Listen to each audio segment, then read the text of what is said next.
प्रिय भक्तगण, आज हम आपको एक कथा का श्रवण करा रही हूँ जो सुनने मात्र से आपके जीवन में सुख, संपत्ति और धन की वर्षा होगी। तो चलिए कथा को प्रारंभ करते हैं। भगवान शिव माता पार्वती से कहते हैं, दुनिया में मन सबसे ज्यादा शक्तिशाली चीज होती है।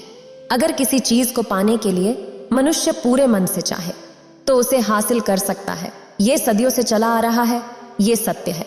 लेकिन कुछ व्यक्ति को पूरे मन से चाहने के बाद भी उसे वह चीज हासिल नहीं होता है, ये भी सच है। अगर आप यह कहानी सुन रहे हैं तो पूरा सुनिए। इस कथा को आधा अधूरा छोड़कर जाने की गलती मत करिएगा, क्योंकि इस पवित्र कथा को पूरा सुनने से मन चाहा फल की प्राप्ति होगी। इसलिए इस कथा को पूरा सुने। आप शिव भक्त हैं तो भोलेनाथ का अनादर ना करें। फिर भगवान शिव कहते हैं, कोई भी इंसान अपने मन में दुखी रखना तो नहीं चाहेगा, लेकिन वो रहता है। हर इंसान अपने मन से कामयाब तो होना चाहता है, खूब सुख, संपत्ति, वैभव कमाना चाहता है, लेकिन फिर भी वो कामयाब नहीं होता। भला ऐसा दुनिया में कौन इंसान होगा जो अपने मन में ये चाहेगा कि मैं नाकामयाब ना रहूं, सुख, संपत्ति, वैभव न कमाऊं। फिर भगवान शिव माता पार्वती से कहते हैं, इससे दो चीजें निकलकर सामने आती हैं। या तो ये बात गलत है कि मन से चाही हुई चीज हासिल हो सकती है, या वह इंसान गलत है। इस पर माता पार्वती कहती है, हे देवों के देव महादेव, कृपया मुझे विस्तार से बताएं। फिर भगवान शिव कहते हैं, हे देवी, आज मैं एक कहानी जो मैं आपको सुनाने वाला हूँ, उसमें मानव कल्याण के लिए एक ऐसा मंत्र दूंगा जिसे समझने के बाद मानव मन से कोई भी चीज कैसे करवाई जाती है, मन में किसी भी बात का बीज कैसे बोया जाता है। इस कहानी से मानव को अच्छी तरह से समझ में आ जाएगा और आप भी इस कहानी को समझ पाएंगे। तो चलिए कहानी की शुरुआत करते हैं। एक बार की बात है, एक व्यक्ति के जीवन में सिर्फ दुख ही दुख थे। वो जो भी काम करता था, उस बेचारे का वो काम पूरा नहीं होता था। घर में आता तो घर में हरदम कलेश बना रहता। वह व्यक्ति किसी से मदद मांगता तो कोई उसकी मदद नहीं करता। मानो ऐसा लगता था कि चारों ओर से दुखों का पहाड़ उसी पर टूट पड़ा है। उसे समझ में नहीं आ रहा था कि इन दुखों से पार कैसे करे। वो दिन रात यही सोचता रहता था कि अपने दुखों से छुटकारा कैसे पा सकता हूँ। इसी कारण वो रात में सो भी नहीं पाता था। उसकी आंखों के नीचे बड़े बड़े काले घेरे धब्बे बन गए थे, जो इस बात का प्रतीक कर रहा था कि वो व्यक्ति कितना दुखी है, कितना चिंतित है। वो इतना दुखी हो गया था कि उसने अन्नतः निर्णय किया कि वो इन दुखों से छुटकारा पाकर रहेगा, और उसके लिए चाहे उसे कितनी भी मेहनत करनी पड़े, कुछ भी करना पड़े, चाहे अंगारों पर भी चलना पड़े, लेकिन इन दुखों से छुटकारा हासिल करके रहेगा। ऐसे ही विचार उसके मन में आते रहते। एक दिन उसने अपने मित्र से पूछा कि मैं अपने दुखों को कैसे दूर कर सकता हूँ।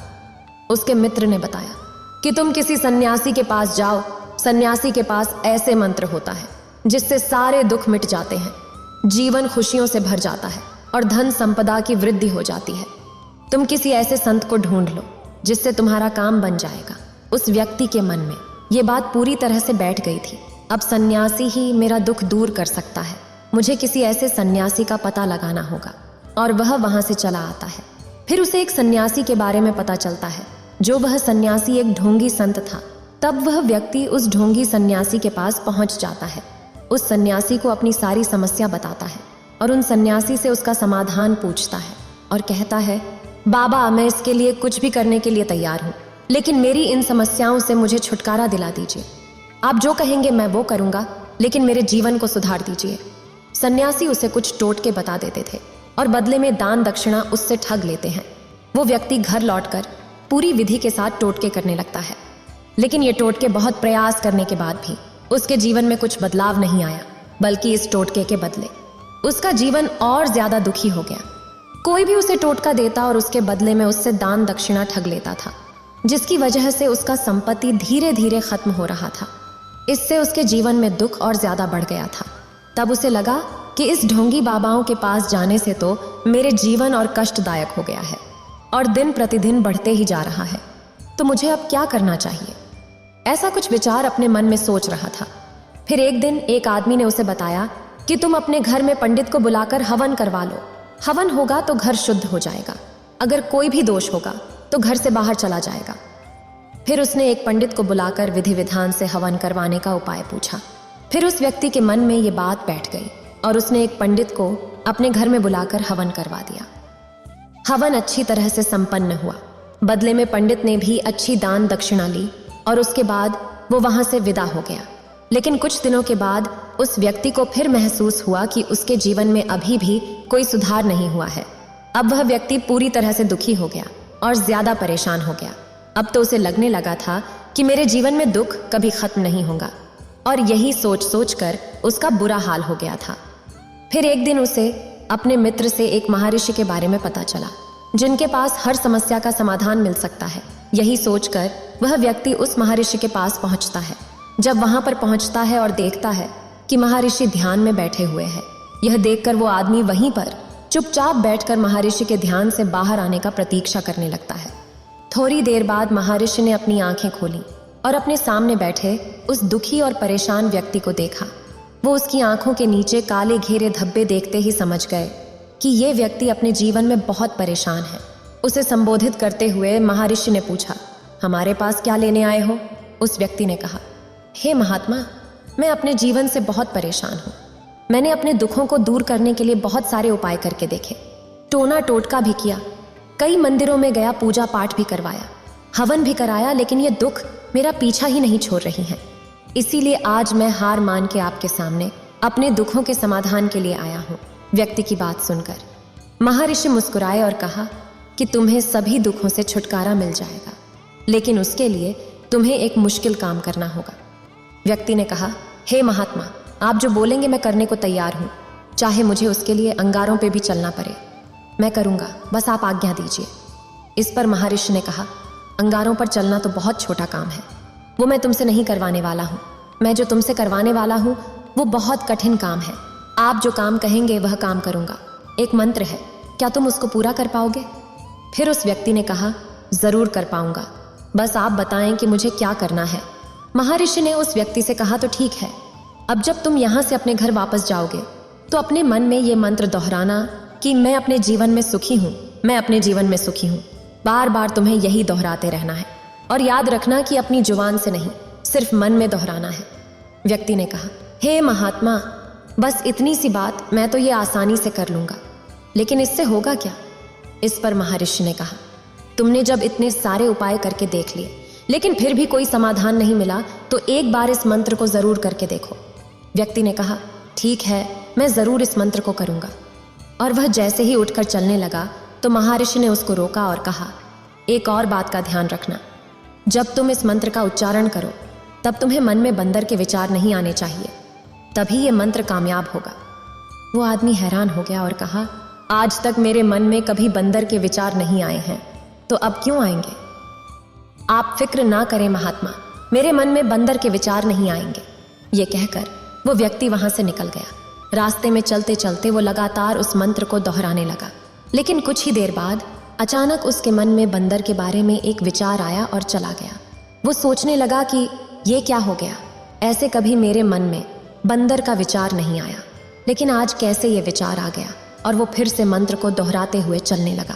वो कुछ दूर और ही चला होगा कि उसको एक मदारी दिखता है बंदर के साथ, और फिर से उसके मन में बंदर को देखकर विचार चलने लगते हैं, और वो मंत्र दोहराना बंद कर देता है और बंदर के बारे में सोचने लगता है। कुछ देर बाद जब उसको एहसास होता है कि महर्षि ने क्या कहा था, तो वो बंदर के विचार को मन में आने से रोकने लगा, लेकिन ये हो नहीं पाया। जैसे तैसे वो अपने घर पहुंचा और अपनी पत्नी से कहा, ओ बंदरिया, मेरे लिए बंदर परोस दो। उसको एहसास हुआ कि उसने ये क्या बोल दिया है, और वो अपना सर पकड़ के बैठ गया। उसे समझ में नहीं आ रहा था कि उसके साथ ये क्या हो रहा है, क्यों उसके मन में बंदर ही बंदर चल रहा है। वो रात भर ये सोच सोच कर सो नहीं सका और सुबह का इंतजार करने लगा। सुबह होते ही वो सीधा महर्षि के पास पहुंचा और उनके चरणों में गिरकर बोला, हे महात्मा, मेरे साथ पता नहीं ये क्या हो रहा है। मेरे मन में बंदर के विचार पता नहीं कैसे आ रहे हैं। आज तक कभी भी ऐसा नहीं हुआ, लेकिन कल से जब आपने मुझे कहा कि बंदर का विचार नहीं आना चाहिए, उसके बाद से मुझे हर जगह बंदर ही बंदर नजर आ रहा है। और अभी भी आपके पीछे जो पैर है, मुझे उस पर भी एक बंदर केला खाता हुआ नजर आ रहा है। ऐसा क्यों हो रहा है महात्मा? आप कृपा करके मेरा मार्गदर्शन करें। महर्षि मुस्कुराए और कहा, बेटा, ये मन का जाल ऐसा जाल है जिसे समझ पाना इतना आसान नहीं। बंदर तो तुम्हारे रास्ते में पहले भी आते थे। जब तुम मेरे पास आए थे तो इन्हीं पैरों पे ये बंदर घूम रहे थे, लेकिन तब तुम्हारे ध्यान में ये बंदर नहीं थे। तब तुम्हारे ध्यान में सिर्फ अपने दुख थे। हम जिस चीज से दूर भागना चाहते हैं वही चीज हमारे मन में बहुत गहरे से प्रविष्ट हो जाती है, वो हमारे अंतर्मन में समा जाती है। असल में हम जिस भी चीज से छुटकारा पाना चाहते हैं, उससे छुटकारा इसलिए पाना चाहते हैं कि वो हमारे साथ बहुत गहरे से जुड़ी हुई है, और हम जितना ही उससे छुटकारा पाना चाहते हैं, वो उतनी ही गहराई से हमारे मन में बैठती चली जाती है, और आखिरकार वो हमारे अंतर्मन में छा जाती है। ऊपर से तो हम चाहते हैं खुश होना कि मैं खुश हूं और सुखी हूं, हमारे होंठ भी यही बोलते रहते हैं, लेकिन हमारे विचारों में, हमारे मन में हमें दुख ही दुख दिखाई देता है। इसीलिए अपनी जुबान से बार बार ये बोलना कि मैं सुखी हूं, मैं सुखी हूं, हम सुखी नहीं होंगे जब तक ये मंत्र हमारे अंतर्मन में प्रविष्ट नहीं होगा। इस पर उस व्यक्ति ने पूछा, तो ये मंत्र हमारे अंतर्मन में प्रविष्ट कैसे होगा? फिर महर्षि ने कहा, बेटा अपने दुखों से लड़ना बंद कर दो। जब तक तुम अपने दुखों को दूर करने की सोचते रहोगे, तब तक वो दुख तुमसे चिपके रहेंगे, तब तक वो दुख तुम्हारे अंतर्मन पर अपना राज जमाए बैठे रहेंगे। और जिस दिन तुम उन दुखों के बारे में सोचना ही छोड़ दोगे, उसी दिन से तुम्हारी जिंदगी से दुख गायब हो जाएगा। क्योंकि किसी भी चीज से छुटकारा पाने के लिए हमें उस चीज के बारे में सोचना पड़ता है, पर हम जितना ही उस चीज के बारे में सोचते हैं, वो उतनी ही गहरी हमारे मन में प्रविष्ट होती चली जाती है। हम अधिकतर समय दुखों के बारे में ही सोचते हैं। हम यही सोचते हैं कि हमारे जीवन में दुख है और हमें इससे छुटकारा पाना है। इसी वजह से बार बार सोचने से वो हमारे अंतर्मन में चला जाता है। और इसीलिए अगर तुम दुखों से छुटकारा पाना चाहते हो, तो दुखों से छुटकारा पाने के बारे में सोचना ही छोड़ दो। तुम्हें दुखों से छुटकारा मिल ही जाएगा। और अगर हम इस मंत्र को समझ लेते हैं, तो हम अपने जीवन में जो भी पाना चाहते हैं, उसे अपने अंतर्मन में डाल सकते हैं। और एक बार वो लक्ष्य हमारे अंतर्मन में बैठ जाता है, तो फिर सफलता पाने में कोई समस्या नहीं आती है, कोई भी दिक्कत कभी नहीं आती है। फिर महर्षि यह कहकर वहां से चले जाते हैं। उस व्यक्ति को सारी बातें समझ में आ जाती हैं। फिर वह अपना सुखमय जीवन जीने लगता है। इतना कहकर भगवान शिव इस कहानी को समाप्त करते हैं। इस वीडियो को बोलते समय कोई त्रुटि हो तो मैं क्षमा चाहती हूँ। उम्मीद है आप सभी को ये वीडियो अच्छी लगी होगी। अगर आप शिव के सच्चे भक्त हैं, तो चैनल को सब्सक्राइब और वीडियो को लाइक करके कमेंट में हर हर महादेव लिख दीजिए।